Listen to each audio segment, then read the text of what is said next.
Hello and welcome to episode 279 of the 77 Club. Harry, start with the socials. Yes, the Wall 77 Club on Facebook, Instagram, and we're on at 77 Club Podcast on X. We're also on Spotify, Apple, YouTube. Please subscribe and tell your mum and dad. Squadron leader Bayliss is here. Hello. The moustache is looking impeccable, Daniel, I must say. Harry, I'm going to start at the comment section, actually, because it's been filling up as we've been ready to go live. I'm going to read a few of them out. Tell me what you think. No standards, clueless owners, Gary Neal out. Can we just take a minute to speak about 8 Nori? I mean, I know every man and his dog loves him. On the weekend, he was shite. He barely passed the ball, losing big chances. Needs to be dropped, in my opinion. Yes, Neil, sooner rather than later, gives Wolves still a chance to save their season. Well, let's just start with your thoughts on it to begin with. Obviously, Lamina wasn't past fit. So Sarabia came in for him. So Doyle and João Gomez in the middle. I think it was the team was probably as expected, although I did say last week I thought we might play a back four, but he stuck with the three centre-halves. Nito, Bueno, and Dawson. Sarabia got the nod when he came on against Brighton. Oh, you're losing me. Carry on. Go to Bayliss. You're losing me. Well, Bailey, so we were there. We were having a good time, meeting up with some old friends. Lots of pre-drinks. It's the first time, obviously, we've been out to the football for a while, and I knew it was a 5:30 kickoff because you made me get on the train at 11 a.m. Just talk me through that day. And I know, obviously, where you work and stuff, you know, a lot of Palace fans. So I guess you've got a little bit of the bragging rights riding on this one. Yeah, a little bit. Funnily enough, it was the first comment that came up Monday morning. Oh, that goal should have been chalked off. I was like, oh, right, okay. Very much a game of mixed emotions because I didn't think we played too badly. We gave the ball away too much, but I didn't think we played overly badly. But our defending, I think their goals were, it was just poor from Wolves. And the chances we did create were all right on the most part. And when we sort of had our little purple patch and put 2 goals away, you just thought, calm, Wolves, hold yourselves together. And then go and do what we did at the back. So it's disappointing again. I think we've sort of touched on this over and over again that losing and winning's a habit, and Wolves don't seem to, they don't seem to have anything at the moment. It's just a little bit one-dimensional, and that's got to change. Something's got to click for us to put together a game of football, because you can't be good for 20 minutes and expect to go and pick up 3 points. And we got taught that.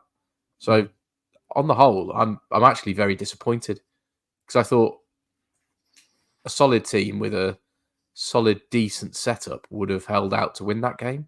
Yes, you make a mistake, go 1-0 down, but to do what we did, get back into it, get the second goal, good sides have got to go and win that. So I can only put it down to poor tactics or poor defending when we're limited on the number of defenders we've got. So overall, very disappointed.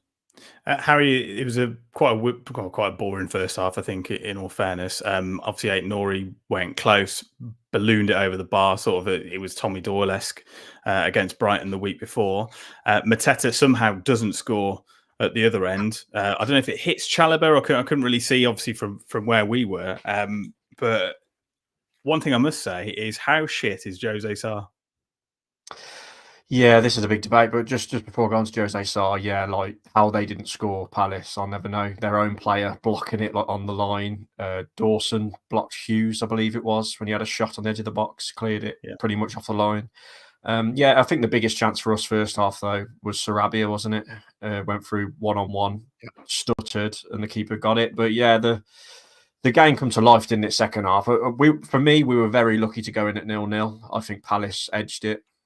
First half, I've just mentioned a few chances they had, and then Sarabia again second half, just after the break, it's smashed it off the keeper's nose, and he should score again. He was really poor on the day. He had a chance being a starter after being impressive against Brighton in the second half, and he was probably the worst player on the pitch from our point of view. And then the game just come to life, didn't it? And it's been a bit of a debate with the Sarr first goal, because he comes flying out like Superman. People are saying he shouted for it, so Strand Larsen should have like ducked or not gone for it. But You know, maybe Sarr should wipe out Strand Larsen and catch it, do you know what I mean? Or punch it and punch Strand Larsen's head off in the process, and he didn't. So they flick it on, and it's a good finish, to be fair, tight angle. But for me, I think Sarr's at fault, but it's up for debate. And that was his one clanger for the game, which he has won every game, doesn't he, at the moment? Dan, I think after he conceded that goal, he turned around to North Bank, and I think he either told you or Dazzling Dave to fuck off because he was telling some. What that was when the second goal went in. That was when one. João Gomez went 2-1 up because of the stick he got from the mistake he made for the first goal. He turned around and told the North Bank to fuck off. Because we went 2-1 up, obviously. Just what you need. Just what you need. Dan, do you think it's frustrating because we seem to be giving away poor goals? Either it's a goalkeeping clanger from Sarr or we're leaving an England centre-back unmarked at the back post. But the goals that we're scoring are usually well-worked, beautiful goals. Yeah, this is completely what makes it so frustrating. It's sloppy. What do you want to call it? Just like naive. But naive. The first goal, like how tall is Strand Larsen? Like 6'7" or something. If you're going to go up and head the ball in that position, head it halfway up the North Bank or fuck it off. Or if you're the goalkeeper, be stronger and come and have it and command your box. We did neither, and that's why they scored. We don't know what we're really doing in that area. It was about the goalkeepers, wasn't it, Harry? Because, I mean, Dean Henderson made a brilliant save off Sarabia, didn't he, in that? Was it in the first half? Incredible save. I mean, you expect him to score there, do you think? Yeah, I mentioned it a minute ago, whacked it off his face. Sarabia was poor all game. Them two chances, very lightweight, very weak. Really poor. I'm glad he come off when he did, to be honest. He deserved to come off. Bit harsh on Tommy Doyle to go off, and I know the fans started singing "You Don't Know What You're Doing" to Gary O'Neill when he made that sub, but if he did know what he was doing, because that's what got us the 2 goals. Lamina coming on and Guedes, to be fair, I thought he was really good when he come on, setting up Gomez for the second. To be fair to O'Neill, those subs did work, but overall for me, like I've said, I think he should have got sacked weeks ago, and we should have won that game. It was a must-win for me. We had to beat Crystal Palace. They had Eze out. They had Wharton out, 2 big players, and we couldn't beat them, and they could have won it. If that goal stands at the end, I know we'll probably get to it, the foul on Sarr, I thought it was a goal. If it had been the other way around, I'd have been fuming. So I thought we should have lost 3-2, really. But yeah, we've got to win that game, and we just look so bad at the back, and there's only one man to blame for me, and that's Gary O'Neill, because he sets it up. Let's have a look at the comment section then. Deborah the Zebra. Gary Neal will relegate us 100%. We've seen this trend multiple times over the years. Fosun had us as a top 6 side in 5 years. James says, got to be a better shout than Ryan Aït-Nouri. He was wank on the weekend. Honestly, it was like Prima Dama running with the ball and no vision for the right ball. Just lost it over and over again. I agree that Gary O'Neill's time has come to an end, but really this is on Fosun. They need to go away. Ian says, Gary O'Neill would send Man City down. Oh, I don't think we would. James says, Ryan Aït-Nouri has been crap. I do agree. He slows us down even more, but then he's also scored 3 goals. Dan, I'll bring you in on that. He is scoring goals. That they've been goals that have got us a couple of points on the board. I mean, we're up to the dizzy heights of 3 points. We've got 3 points. It's just taken us 10 games to get there. Yeah, unfortunately, I'm one of the Aït-Nouri happy clappers. I think he's superb. So, yeah, he's made a few too many mistakes at the moment, but he's created goals and scored some. So, given the rest of the team can't defend, I think we've got to live with that. Neil says, sell Ryan Aït-Nouri. Paul says, we can't defend at the back post. Aït-Nouri, he's getting a lot of stick in the comments, isn't he? He had a bad game, do not get me wrong, but he has been probably one of our better players this season. But when we play a back 4, I don't particularly like him at left back. But when we play the 3 centre halves and he's wing back, I know that was the case first half against Palace, but he just had a really bad game. He had a stinker. I agree. He ran down the left a few times, and when he should have passed it, he held onto it too long. But I mean, he got the one back at Brighton. I know he scored a goal at Brentford that meant nothing, but he's been involved in a lot of our attacks. And I remember he set up Cunha against Chelsea. But yeah, I get the hate for him against Palace, but come on, I don't want to sell him. He's one of our better players on his day. James says, I never want us to lose a game, but surely we need to lose on the weekend against Southampton. Then Gary O'Neill will be gone. If he wins or draws, she will keep him around. Do you think that's the case, Dan? Because, I mean, he sort of had a wry smile after the game at the weekend. And I don't know whether it's because we'd sort of snatched a point from the jaws of victory, but then on the other hand, we're maybe a bit silly in throwing away the lead that late on. They won't sack him unless it's a disaster Saturday, because it's going to cost them too much money. Yeah, they wouldn't even buy us a centre back. They wouldn't even get us a loan centre back. So I found after Saturday, it's the first time I've actually felt like we might go down. I know that's probably a silly thing to say, but even after Brentford, I thought if we switch managers, we'll stay up with the squad. But with how poor we are defensively, it was the first time I thought, oh my God, we are actually in really deep trouble. Because Palace are no bloody will beaters, are they? And we struggled against them, and they had injuries. And it was also the first time. This probably happened Brentford again, but it's the first time. It's felt like the fans are against O'Neill and the players, whereas even in the bad run, the first 8 games, the fans were still trying to be onside. But after them singing, "You don't know what you're doing" and things like that, there was no coming back after Brentford for me, but there's definitely no coming back now. And Gary O'Neill does not help himself with laughing at the song and also his comments post-match. He's being quite arrogant, I think, at times, and he's just rubbing up fans the wrong way. And he's very stubborn, which I've said for weeks and weeks and weeks. But he did make a triple substitution that got us 2-1 up, but then we throw it away. It's massive, the next game, which I know we'll get on to, but I can't believe he's still in the job as it is. 1 win in 20 Premier League games, as the title says. Ridiculous. But Harry, the problem is that every week it's going on, it gets harder and harder and harder for him, because every week there's more pressure. Every week. If I was a Southampton manager or coach now, I'd be going, lads, we're going to Molineux.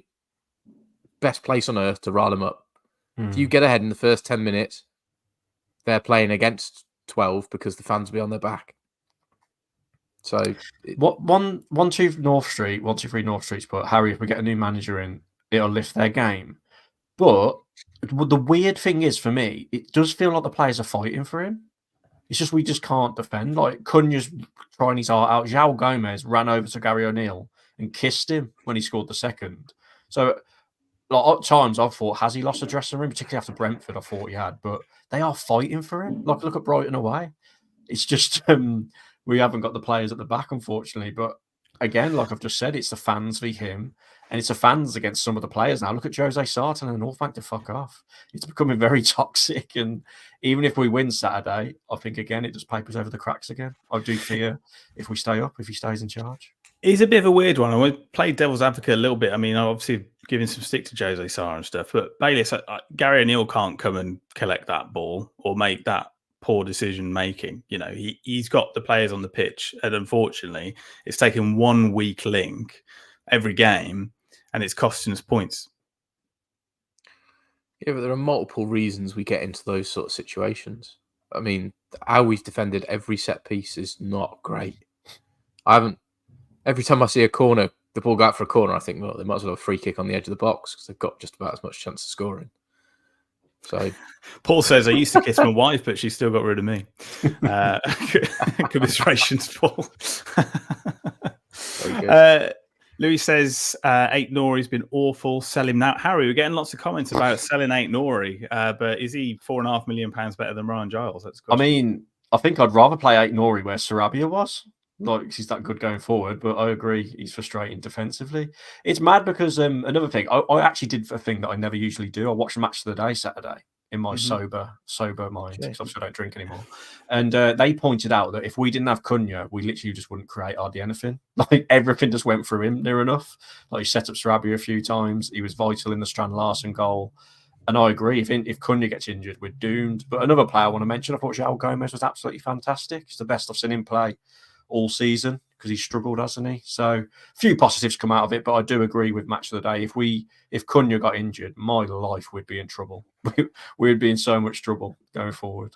Well, that's the thing, and with no Neto, it is just reminiscent, which is why it's 1 win in 20 Premier League games, is that as soon as you haven't got that pace and the trickery and the ability to beat a man get a decent cross in the box, you're in this situation. Interpol UK says the main problem is the longer he stays, the fewer managers would want to take Wolves on. A Potter or Moyes won't risk their rep if we are already down. And what do you think of that, Dan? I've seen David Moyes' name doing the rounds again. A couple of bits in the tabloids saying that a source close to him says he might fancy it. None of them care as long as they're paid the money to do it. Float them a big load of cash until the end of the season on a short-term contract when they're currently not working, and they'll take it. So it's like Sam Allardyce, isn't it? Sam Allardyce at Leeds comes in, says he's better than Pep and Klopp, and gets relegated. Incredible. I mean, the bravado. I'd love David Moyes. I think he'd shore it up. Same. He's so experienced. He's at Everton for 10 years. We were probably in a similar situation to us when he first took over them, kept them up, did what he did. I know he did poor at Man United, but was it that bad looking back? I still can't believe the West Ham fans must be crying because they would have him over Lopetegui now, I think, after winning the Conference League, and he got him 2 7th places. I'd have him in a heartbeat if Gary O'Neill went. Maybe it won't be that entertaining to watch, but we won't keep losing football matches because he'll sort us right out. I think Moyes still has the best win percentages and stuff compared to any other manager post Sir Alex. He's probably got to check it. I'm not sure, but very sure it is. Bags of experience. It's crazy to turn your nose up at David Moyes, definitely. It's what you need, isn't it? Because, I mean, he's used to having a talisman playmaker to work around probably wherever he's been. He's always worked around a midfield that is talented. And Wolves seems like it's very, very close to having that. And you think of, I mean, I know he's gone off the boil, Bayliss, but Andre... was showing glimpses in the beginning. Rodrigo Gomez can't get anywhere near the pitch, having started the first game of the season away at Arsenal. João Gomez took his goal really, really well, and it's a little bit more like you'd expect. Lamina looked like a fairly safe pair of legs when he came on, but obviously we know what happened. Yeah, I think we can go into the little details of it, but it's clearly the way Wolves are set up and the way that we're shaping our game that's the problem. We talk about moments, and that's what tends to happen in the sort of punditry world of football. You talk about little moments and why it happens, but there's clearly something wrong on the whole with the way Wolves are set up because we're just giving away chances or making silly mistakes. I think that comes from partially discipline and other partially tactical decisions. So some moments we were good, some moments we were bad, but on the whole, bad's outweighing the good. Fair too much. I think the main reason why we're struggling is confidence as well. We said, didn't we, for weeks, if you go into these run of fixtures in November not having a win, no matter who you play, the confidence is on the floor, and you can see that in the way we're defending. Our set piece defending is shocking. Like again, a player stood on his own at the back post. The same against Brentford. I think that's 6 or 7 set pieces we've conceded this season now, and we've sacked the set piece coach, so we can't blame him. Just on defenders, one on there though, someone ages ago in the comments, there's no point scrolling back up, but they mentioned Santi Bueno again. That's 3 games in a row now where he's been absolutely fantastic. Great ball over to Cunha for the first goal, which he eventually set up Strand Larsen with, and he was nearly bloody gone in the summer, wasn't he? He was nearly out on loan. So yeah, O'Neill's just, and that was O'Neill's choice, by the way. He had him as the 4th choice centre half, and now it looks like he's our best centre half at the moment. And yeah, I don't know. It's all gone down to the manager. He hasn't been helped entirely by Fosun. And you mentioned Rodrigo Gomez, Sam. He was unbelievable in pre-season, and he can't even get a look in. Andre, he looked like the best midfielder we've ever had, and then he's just been dropped out the blue. He's like he's got his favourites. He's got these weird formations where he's ramming players in and playing the free midfielders and square pegs round holes. And yeah, like he's got at half time. I think he should have made some changes against Palace after. For me, we got outplayed and we should have been losing at half time. But credit where credit's due, whether it was reactionary or he had it planned before Palace scored, but the triple substitution did work. You mentioned Lamina, he was fantastic when he come on. Guedes, I think why he hadn't started in the Premier League yet, I don't know. But Guedes was good when he come on as well. So hopefully he can bloody sort it out because like we say, if we win Saturday, he will be sticking around for a bit longer, unfortunately. Mark says David Moyes would be brilliant. 2 7th place finishes in Europa League semi-final and a European Conference League. Would he come though? Reckon even if we beat Southampton, it is just papering over the cracks. Paul says we're bereft of style or pace. Our defence is hopeless. Pretty much echoing what you said there, Harry. And you'll struggle to see a more unbalanced and uncohesive team. He also says our PE teacher went mad at us for not marking the far post. Wolves PE teacher seems to be okay with it, Dan. He's back to being a PE teacher, everyone. Well, I've tried to avoid saying it to give him the benefit of the doubt with a hard run. Well, if you call it him, knowing your track record, Bayliss, he'll probably turn into Ancelotti. I've seen a couple of comments in the comment section asking about Pedro Lima, Harry, and why he's not playing much. But I don't think Semedo's done enough wrong to warrant being. I believe he's injured at the moment, but even when he wasn't injured, all he got was a few appearances in the cup, wasn't it? In the Carabao Cup. But he is young, don't get me wrong. But every time we've seen him, he's looked fantastic. But say it's similar to the Rodrigo Gomez thing. Similar, maybe it's a bit different because he is very young. But Rodrigo Gomez, you just hadn't seen him. Started at Arsenal away, first game of the season. Mm-hmm. And he just kept picking Bellegarde over him after that. And then, we just don't even see him come on now. That's it. That's his chance gone. Yeah. And, that's the thing. I know it's different for bigger clubs because you've got a little bit of leeway. And you see, take Liverpool, prime example, some brilliant young players coming through. They're 19, 20, 21 years old and they're getting the chance and they're doing really well. I mean, look at Curtis Jones's trajectory at Anfield. It's been incredible, but obviously you've got Mo Salah around you and you've got the whole of the Liverpool squad to pick from and support him. It's a little bit different, but I'd be playing these youngsters. Why aren't we doing it, Dan? Well, Sam, we've got Cunha, we've got Gomez, we've got Dawson, we've got good senior players who can help them develop. But what I think it comes back to for me is I think now what's happening is all these years of us moaning about us selling our best players, bringing in the likes of Pedro Lima and the likes of Rodrigo Gomez, someone who's not ready now, but will be good in 2 to 3 years that they can sell on. It's coming back to bite us on the arse now, isn't it? Because look where we are, bottom of the Premier League. We're lacking at the back, and that's because of this stupid sell to buy method and thinking we had enough centre arse when we never. And now we're going to go down. We're paying the highest season ticket prices we've ever paid. The Molyneux's becoming emptier and emptier. There's only 29,000 there Saturday. I know Palace didn't fill their end, but it's all just going downhill. And yes, Gary O'Neill has got to go, but you've got to point your finger to Jeff Shee and his decisions to hike up the prices and having this sell to buy method. It's all coming to roost now, and we're eventually going to pay the price and go down, whether it's this year or next year. We all knew this was coming one way, and the trajectory was down. 1, 2, 3 North. I've got a stat. I quite like Paul Harris's stat. We've still got fewer Premier League points since March the 9th.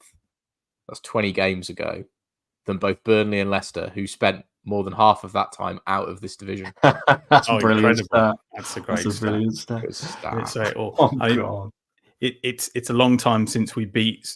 Who would it have been, Harry? That it was a stupid amount of games since we've beaten someone that's not in the. We beat Fulham. So we beat Fulham 2-1 the week before we lost to Coventry in the Cup. So when would that have been? February, March time. So it's been that long. It's like 9 months since we beat a current Premier League team. Because obviously Luton was in April. So it's like 20 games, is it? It's like 22 games since we beat a Premier League team. 123 North Street says, gents, okay, £6 million to pay off O'Neill and his Trumps and coaches, or 120 million plus if you're going down to the Championship. It's just maths, isn't it? But I think Interpol UK is putting it best, Harry. Forrest and Nuno are making this much worse, knowing we had a chance to get him back in. Oh man, do you know what? I watched Match of the Day the weekend, seeing them win the way they did, seeing his interview with Gary Lineker, just getting a load of flashbacks of how good we had it under him, because he's proper settled Forest down now, isn't he? And they are up there. I mean, the top 4 now, aren't they? He's got them settled, and we're crying out for that. We're craving it. We're craving that stability, aren't we? Where we're organised at the back. Because of what did we say before we come on air? We were speaking just before we come live that we've got the same amount of goals as Forest going forward, but defensively, we've conceded like the most in the league, haven't we? Apart from maybe one other. So that says it all. Then going forward, that's a problem. It's our bloody backdoor defending. Now, I don't know if I was just a bit too much on the ale on the Saturday, but I've seen lots of comments, Harry, about Gary Neal's teeth. I'm seeing lots of turkey comments in the comments. He's got the section. turkey teeth. Have you not Has he seen got them? Has he actually? I've not seen them. No. Absolute Bobby Dazzlers. Have really? Oh, Has he? yeah. Glad he can afford them.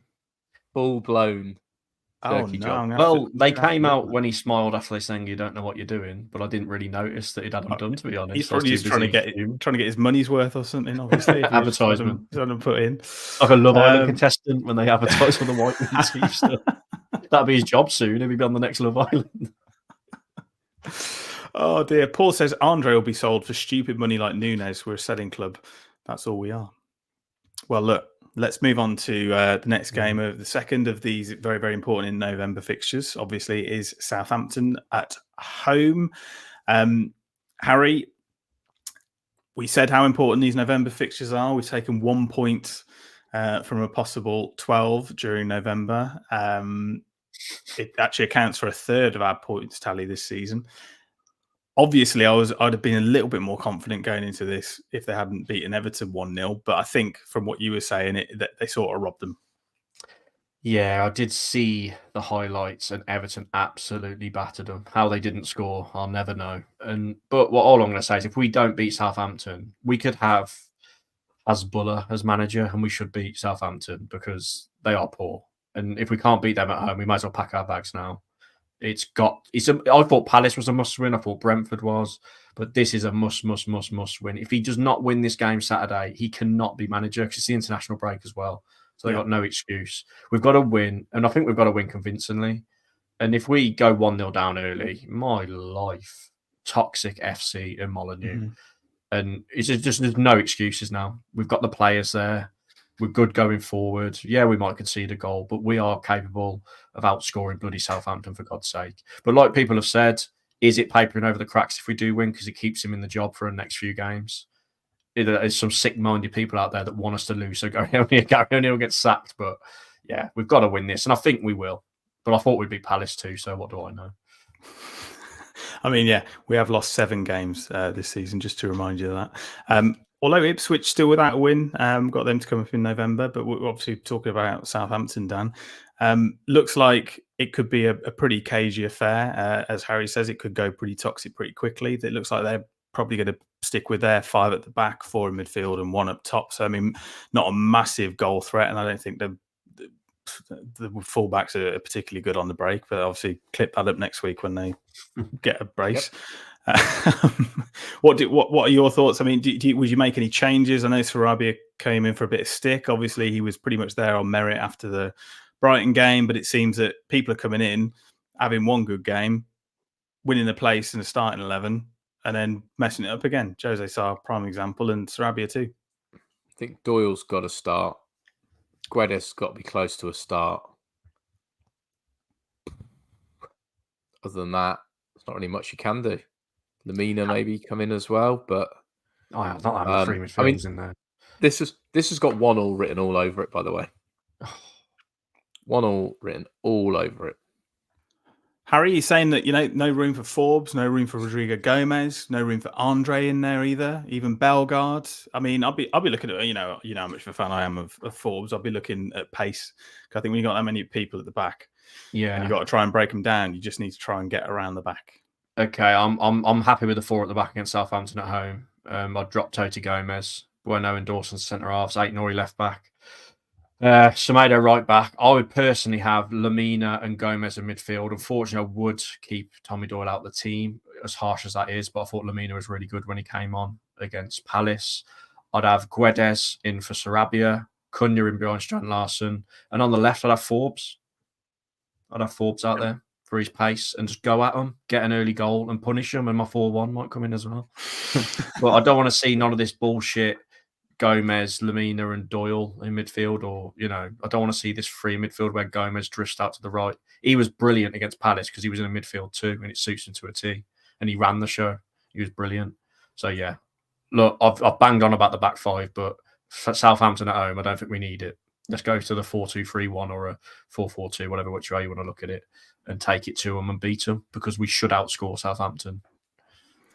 The worry is obviously is if the worst happens and we do lose, we're staring down the barrel of pushing maybe 5, even 6 points from safety by the time the weekend's fixtures are finished.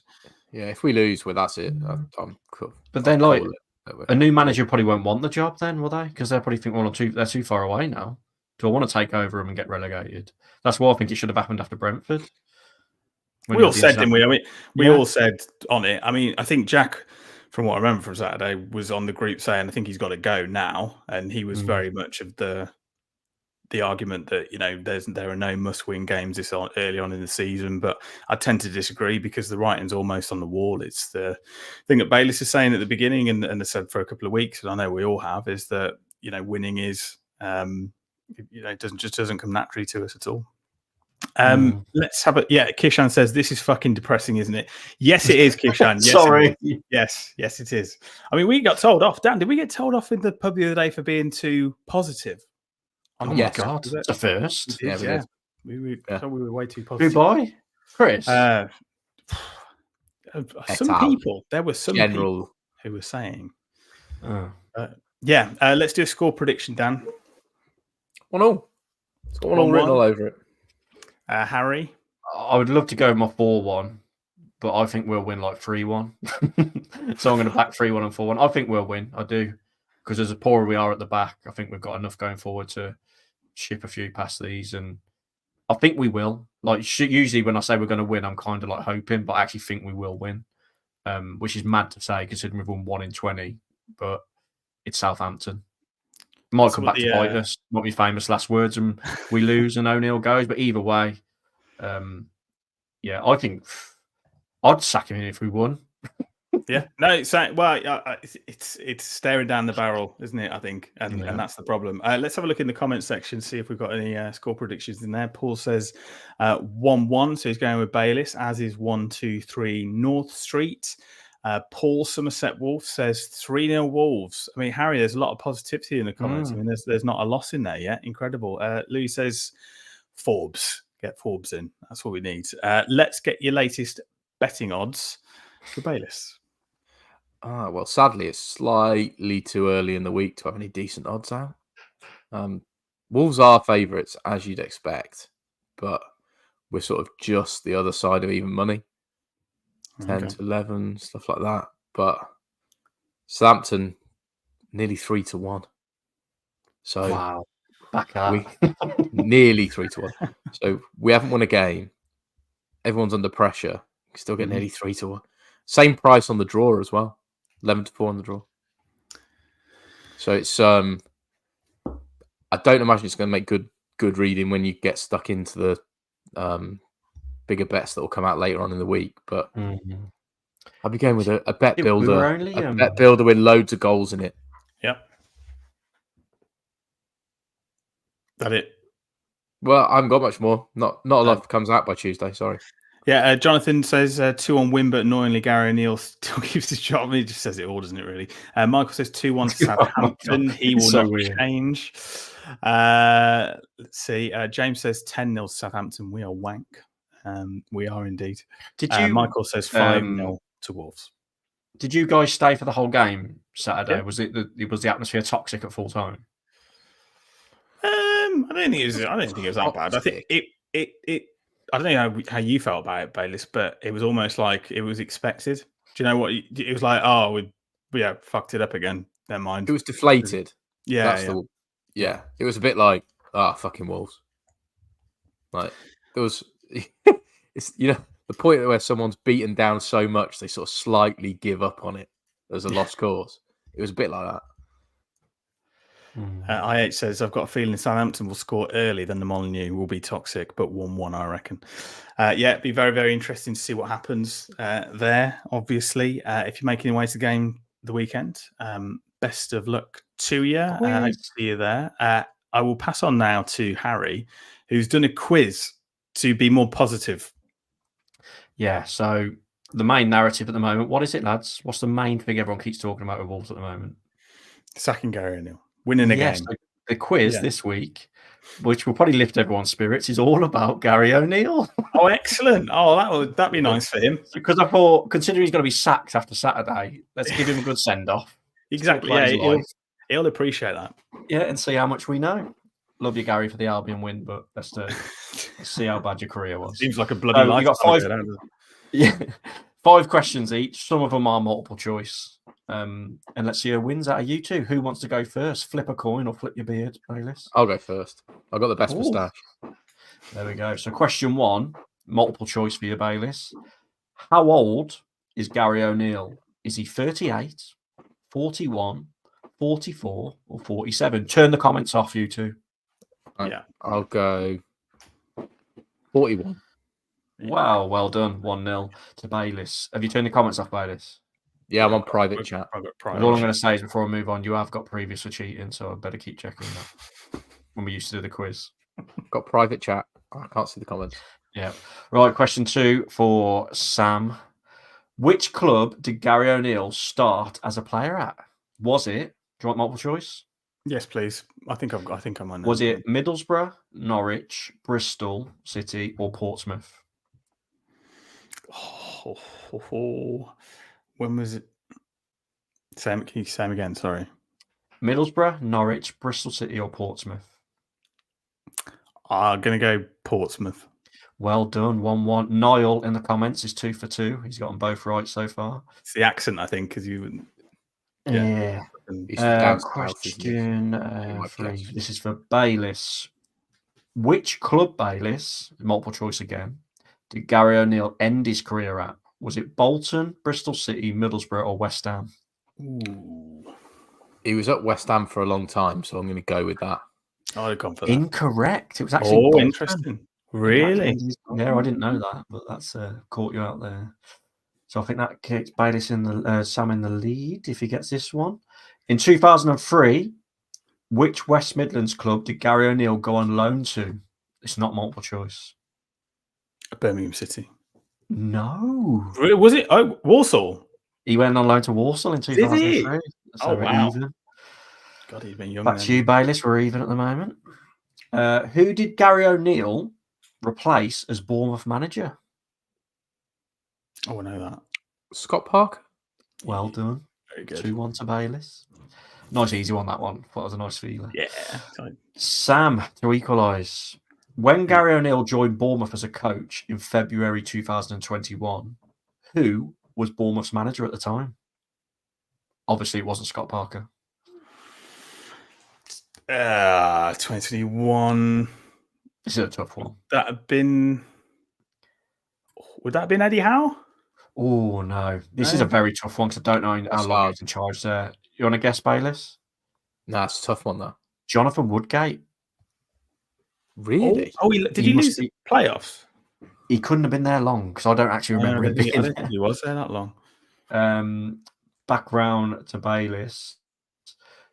Who did Wolves beat to get Gary O'Neill his first 3 points as Wolves manager? Oh. I think I know that. I'll keep my eyes closed just so you can't accuse me. That's what your mom said. Oh, God. Come on. Lost to Man United. Come on. No, Come on, Bayliss. I don't know. I'd say it's Man City, isn't it? No, it was actually Everton away when I famously rang up Gabriel Bonglahor and went, that was after. That would, yeah. So it could be. I've lost track of the scores, but I believe Bayliss is still in the lead. I'm 2-1 up. Sam's got to go in hand. Question. Here we go. Next one for Sam. Yep. Gary O'Neill was Wolves' first English manager since 2016. Who was the previous one?